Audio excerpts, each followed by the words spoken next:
This is Matthew Cratter from Trader University, and today I want to talk about how it's always Groundhog Day in America. When I woke up this morning, the first thing I saw on my phone was that Yellen is now being under consideration for Treasury chief. And all I could think of was this scene from The Office when Michael Scott sees Toby Flenderson come back. No, God! No, God, please, no! No! Now, perhaps that's an unfair reaction. I'm of course referring to the Groundhog Day film with Bill Murray, where he wakes up and every day he has to sort of relive the same events and try to find a way out. And when I look at America today, this is what I see. I don't understand why these names keep coming back, why they won't go away. Janet Yellen was obviously the chief who was nominated by Obama. She's now at the Brookings Institute as an economist there until she perhaps makes her way over to the U.S. Treasury. She was not someone I would want running my personal finances or running my hedge fund either.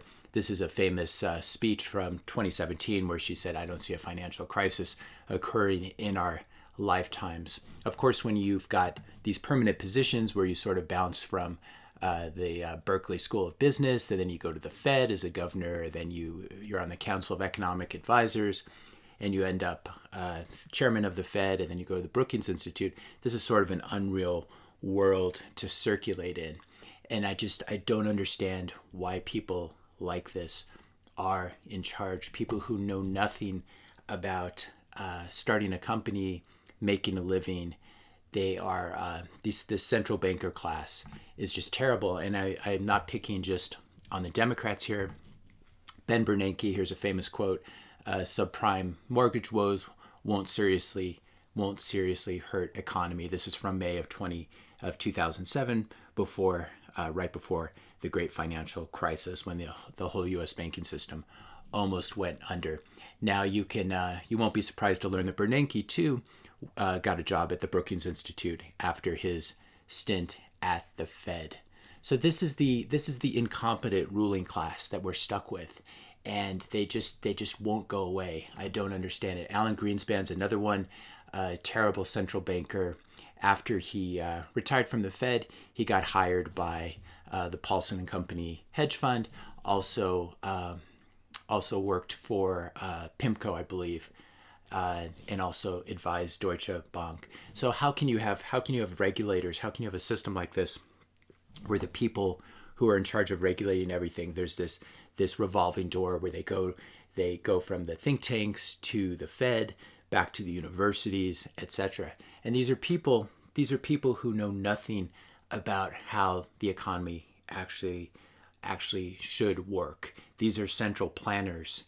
And they're very similar to, I would say, the WHO. Here's the famous article from March of 2020 where the World Health Organization, the WHO, says you should not wear masks, that they can actually make you more sick because you're inhaling your own breath or something like that. And then, of course, we look at the WHO website in what it says now, make wearing a mask a normal part of being around other people. So who are these experts? Who are these people in charge? I think there's a more sinister side to this, especially if Yellen is appointed, and that's because of the form of MMT that is here now and will be continued. And it doesn't matter whether Trump is president. It doesn't matter if Obama or Biden is president. Now, I always hear the saying that people put in my YouTube comments, the Fed can only lend, not spend. And there's this idea that the Fed does not actually print money. The people who say this are usually people who are long the dollar. They don't understand. They don't understand gold. They don't understand Bitcoin. And they haven't been making any money this year. Whereas people who understand what's actually happening have been making money in Bitcoin. Now, this is true. The Fed's charter does say the Fed cannot spend. There's supposed to be this sort of separation of powers. But what we've seen over the past few years, and especially in 2020, is that the U.S. Treasury can certainly spend.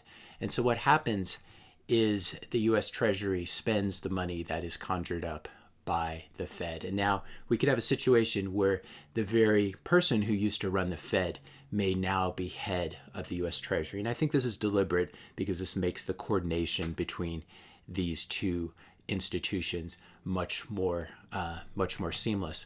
But what you get, and a lot of people don't realize this, when you combine the Fed doing Treasury debt monetization, it's basically MMT. It's modern monetary theory in all but name. And the way this works, I've talked about in other videos.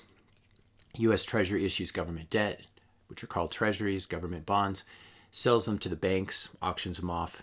The primary dealers, which are the big banks, buy them at the government debt auctions and then sell them to the Fed. So there's this sort of intermediary that gets paid in the middle. And of course, these are the big banks that are in bed with the Fed that people like Greenspan go work for after their tenure at the Fed, people like Bernake and Yellen as well.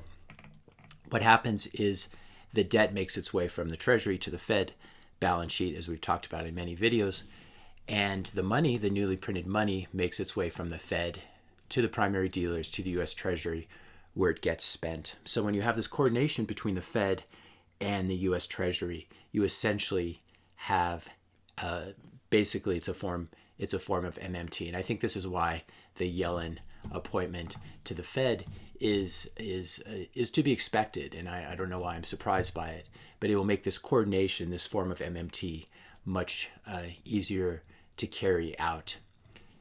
I would say that this close coordination of the Fed and U.S. Treasury, it marks a new era in American central banking. Maybe it's been going on for a year or so.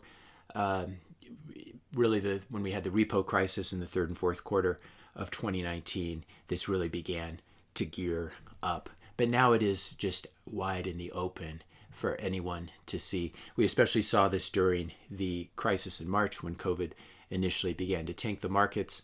The Fed and the U.S. Treasury worked together to create these special purpose vehicles that the Fed used to buy things like junk bonds. Of course, Wall Street got paid, BlackRock got paid, PIMCO got paid, and everyone's in the same little group. Everyone gets paid, whether they're at the Fed, whether they're at the Treasury. We have these terrible revolving doors that will not go away. And so I think that the Yellen possible appointment, and again, this is a rumor, it's not news yet, but it's certainly likely, and it does shine a light into how these things work. The Fed will continue to monetize U.S. government debt. And this sort of combination of deficit spending plus the debt being monetized, and debt monetization is just when the Fed prints up new money and buys the government debt from the Treasury. This is very bullish for gold, and it's especially bullish for Bitcoin. I'll link to a paper here that talks about these SPVs, these special purpose vehicles. But I just wanted to end by talking a little bit about why, I keep coming back to this, but why we need deficit spending and why we need that debt to be monetized by the Fed. If you look at this U.S. Debt Clock webpage, U.S. federal tax revenue for the last, I believe this is the last 12 months, or it's for 2020, tax revenue 3.4 trillion.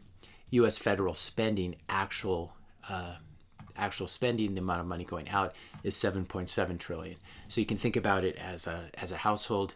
If you're bringing in 3.4 trillion and you're spending 7.7 trillion, this doesn't work unless you're willing to take on borrow money in order to fill that deficit gap. So this budget deficit is currently at about 4.3 trillion. This is even before the new COVID stimulus package, which will be passed, if not this year, certainly at the beginning of next year. And the way this is made possible is that the Fed prints up money and it monetizes the debt. It makes this sort of deficit spending possible, the 7.7 trillion in deficit spending possible. These deficits are just mind-blowingly big if you look at them as a percentage of the amount of U.S. debt. So we currently have about 27 trillion in treasuries outstanding, actual debt, and 4.3 trillion being added every year, even before the COVID stimulus package, the next one being added to that debt.